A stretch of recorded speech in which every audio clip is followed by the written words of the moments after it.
உங்களுக்கு தெரிஞ்ச யாருக்காவது ஃபேட்டி லிவர் இருந்தா இந்த வீடியோ உடனே ஷேர் பண்ணுங்க. ஏன்னா ஃபேட்டி லிவரை குறைக்கிறதுக்கான பெஸ்ட் எக்ஸசைஸ் நான் இந்த வீடியோல ஷேர் பண்ண போறேன். ஃபேட்டி லிவருக்கு பெஸ்ட் எக்ஸசைஸே வாக்கிங் தான். ஆனா உடனே நான் கிச்சன்ல நின்று தான் வேலை பார்க்குறேன், வீட்டில் அங்கேயும் எங்கேயும் வாக் பண்ணிட்டு இருக்கேன், ஆஃபீஸில் ஃபுல்லாக நான் நடந்துட்டே இருக்கேன், இப்படியெல்லாம் சொல்லி ஃபேட்டி லிவர் கம்மி ஆகும்னு நீங்கள் நினச்சிங்கன்னா கண்டிப்பாக ஆகாதுங்க. ஃபேட்டி லிவர் இம்ப்ரூவ் ஆகிறதுக்கு டெடிக்கேட்டடாக டெய்லி கண்டினியூஸாக ஒரு 15 to 20 மினிட்ஸ் வாக் பண்ணுங்க. நீங்கள் வாக்கிங் பண்ணுறது உங்களுக்கு சிரமமாக இருந்துச்சுன்னா சைக்கிளிங் பண்ணலாம் ஒரு 15 to 20 மினிட்ஸ், இல்லை ஜாகிங் பண்ணிக்கலாம், அது ஒரு 20 மினிட்ஸ் பண்ணிக்கலாம். எதுக்கு?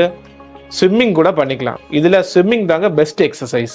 இந்த எக்ஸசைஸ் எல்லாமே நீங்கள் வீக்லி ஒரு 5 days 15 to 20 மினிட்ஸ் கண்டினியூஸாக பண்ணிங்கன்னா ஒரு 6 months to 1 yearல நீங்கள் நினைச்ச ரிசல்ட்ஸ் உங்களுக்கு கிடைக்கும். இந்த பேசிக் எக்ஸசைஸ் இல்லாமல் அட்வான்ஸ்டு என்ன எக்ஸசைஸ் பண்ணணும்னு தெரிஞ்சுக்கிறதுக்கு கமெண்டில் லிவர்னு டைப் பண்ணுங்கள்.